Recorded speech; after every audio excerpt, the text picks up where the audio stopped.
Hello my YouTube and Facebook family, সবাই কেমন আছো? আশা করছি সবাই ভালো আছো।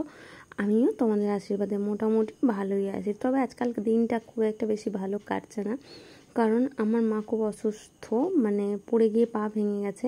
তো তার জন্য এটা বিয়ের প্রথম বছর রাখি হওয়া সত্ত্বেও আমি ভালো করে সেলিব্রেট করতে পারিনি। তো যাই হোক, সকল ভাই বোনকে জানাই রাখির প্রীতি ও শুভেচ্ছা। খুব আনন্দ করো, খুব ভালোভাবে কাটাও, খুব মজা করো, আর অনেক অনেক গিফটস পাও সবাই। আর সব ভাই বোনেদের আমার প্রতি অনেক অভিনন্দন আর শুভেচ্ছা। তো সকালটা শুরু করেছিলাম অনেক রকম কাজ দিয়েই। তো এখন আছি রান্নাঘরে, রান্না মোটামুটি বসিয়ে দিয়েছি। তো দেখো কী কী রান্না হয়েছে। প্রথমেই হয়েছে ভাত, আর এদিকে হয়েছে আমের চাটনি। তারপর এটা হয়েছিল পটল চিংড়ি, মানে পটল দিয়ে আলু দিয়ে মাছ দিয়ে তরকারি। আর তারপর হয়েছিল হচ্ছে ঢ্যাঁড়স ভাতে। আমাদের ঢ্যাঁড়স ভাতেটা প্রায় সময় হয়, কারণ খুব সবাই ভালোবাসে। আর এখানে ছিল ডাঁটার চচ্চড়ি, যেটা ঢাকনাটা আমি খুলতে পারছিলাম না গরম হওয়ার কারণে। যাই হোক, রান্না তো মোটামুটি আমার কমপ্লিট হয়ে গেছে। এবার আমি প্রথমে রেডি হয়ে নেব, কারণ আমি আছি আমার শ্বশুরবাড়িতে। আমার দেওরকে প্রথমে আমি রাখি পরাবো, তারপর আমি যাব বাড়িতে। যেহেতু প্রথমেই বললাম মা অসুস্থ, তাই রোজ আমাকে এখন বাড়ি যেতে হচ্ছে। প্রত্যেক দিনই সকালবেলা কাজকর্ম সেরে দিয়ে আমি বাড়ি চলে যাই সকাল সকাল। ওই বাড়িতে গিয়ে আবার রান্নাবান্না করতে হয়। তো এখন বাজে সকাল প্রায় 9:25, এর মধ্যেই আমার রান্না কিন্তু কমপ্লিট হয়ে গেছে। তো যাই হোক, চলো প্রথমে রেডি হয়ে নেওয়া যাক। দেখো, একটা কাপড় বের করেছি যেটা আমি পরিনি, আর এদিকে রাখির জন্য সমস্ত রকম জিনিসপত্র আমি রেডি করে নিয়েছিলাম। তো যাই হোক, অন্য একটা শাড়ি পরেছি, যে শাড়িটা পরে কেমন লাগছে কমেন্ট করে জানাতে অবশ্যই বলো না। তোমরা বরাবরই জানো আমি খুব একটা লাইটলি ডিপলি সাজতে ভালোবাসি না, সবসময় লাইটলি পছন্দ করি। তো কিচ্ছু না, খুব সিম্পল যেমন ঘরে থাকি সেরকমই, জাস্ট খালি কাপড়টা পরেছি। তো যাই হোক, ওদিকে আমার দেওর পুজো করছে। তো সে আস্তে আস্তে আমি একটু ক্যামেরার অ্যাঙ্গেলটা দেখছিলাম যে ঠিকঠাক আছে নাকি। ততক্ষণে চলো প্রথমে রেডি হয়নি। আর তোমাদেরকে রাখিটা দেখাই যে আমার দেওরের জন্য আমি কী রাখি কিনেছিলাম। এই দেখো, রাখিটা কিন্তু আমার ভীষণ পরিমাণের পছন্দ হয়েছে। আমার দাদার জন্য ওখানকার দাদার জন্য আলাদা রাখি নিয়েছিলাম, আর এখানকার জন্য আলাদা নিয়েছিলাম, যেহেতু দুজনাই একই আমার কাছে ভাই বা দাদা বলতে পারো। আর এই যে যে গিফট দেবো তার জন্য সে গিফটটা নিয়ে নিয়েছি। এমনি মন মেজাজ খুব একটা ভালো না, তার সত্ত্বেও যেহেতু এগুলো একটা স্পেশাল ডে, যার জন্য মোটামুটি বলতে পারো যে আমাদের মন না চাইলেও কিছু কিছু জিনিস পালন করতে হয়।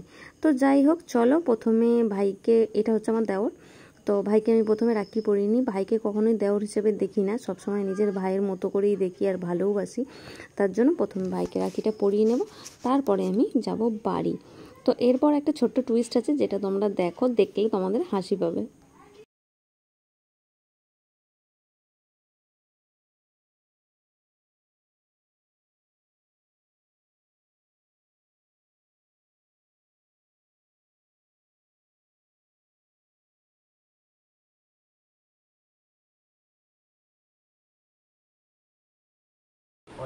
আরে রাখো, এটা নিতে হয়। আমি বড় না তোমার থেকে? আমি বড় তো। আমি বড় হই, তুমি ছোট হও। শোনো আমার কথাটা, বড়রা দেয়। আমি আমার দাদাকে দেবো না, কারণ আমার দাদা আমার থেকে বড়, তুমি আমার থেকে ছোট না। পয়সা লাগবে না। আরে রাখো এটা, আমি দিচ্ছি না। আমি যেটা বলছি সেটা শোনো। কেন দেয় আমার কাছে না। ঠিক আছে, সেটা নেবো। Thank you. প্রণাম করবো না? বলবো দাঁড়াও। আশীর্বাদ করছি না। আরে তো যাই হোক, তোমরা কি কিছু বুঝতে পারলে? বুঝতে পারোনি তো? যদি না বুঝে থাকো তাহলে আমার আর কিছু বলার নেই। যাই হোক, তো চলো প্রথমে চলে যাব হচ্ছে গন্তার, কারণ হচ্ছে ওখান থেকে আমি একটা স্প্রাইট আর মিষ্টি নিয়ে চলেছিলাম। আর আমার বর কিনে দিয়েছিল ললিপপ, যেটা আমি খাচ্ছিলাম। আর সে করতে করতে আমাদের এখানকার অ্যাড্রেসে দুটো পার্সেল চলে এসেছিলো, যে পার্সেলগুলো আনবক্সিং করে তোমাদের সঙ্গে শেয়ার করবো। এই দেখো, আমি বাড়িতে এসে ড্রেসটা চেঞ্জ করে একটা নাইটি পরে নিয়েছিলাম। তো মায়ের বললাম প্রথমেই অসুস্থর কারণে আমি মায়ের জন্য একটা ওমেন্স প্লাস হরলিক্স নিয়েছিলাম। এই দেখো, যেটা চলে এসেছে। তো ভাবলাম ছোট্ট করে ক্লিপ নিয়ে নিই তোমাদের সঙ্গে শেয়ার করার জন্য। তো এটা মায়ের জন্য অর্ডার করেছিলাম কালকে, আজকের মধ্যে কিন্তু ডেলিভারি দিয়ে দিয়েছে। তারপর পালা চলো আমার দাদাকে রাখি পরানোর। তো আমি নিয়েছিলাম দুটো রাখি, একটা আমার জ্যাঠার ছেলের আর একটা আমার নিজের দাদার। তো যাই হোক, জ্যাঠার ছেলেকে রাখি পরাতে পারিনি, বিকজ সে ছিল না, তার কারণে। তো আমার দাদাকেই পরিয়ে নেওয়া যাক। তো আবারও একবার ড্রেসটা চেঞ্জ করে নিয়েছি, আর চলে এসেছি স্পেশাল ডেতে স্পেশাল ভাইয়াকে রাখি পরানোর জন্য। তো চলো রাখিটা পরিয়ে নেওয়া যাক।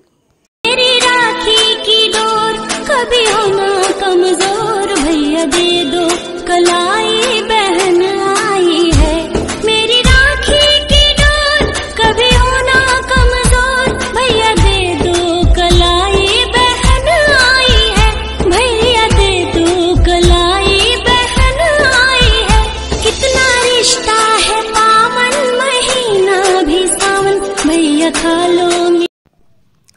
তারপর রাতের খাওয়া দাওয়া এখানে ছিল বাসন্তী পোলাও, ভাত, ডাল, পটল চিংড়ি ছিল, আলু ভাতে, আর ছিল ঝিঙে আলু পোস্ত আর সামুদ্রিক ক্যাংড়ার ঝাল।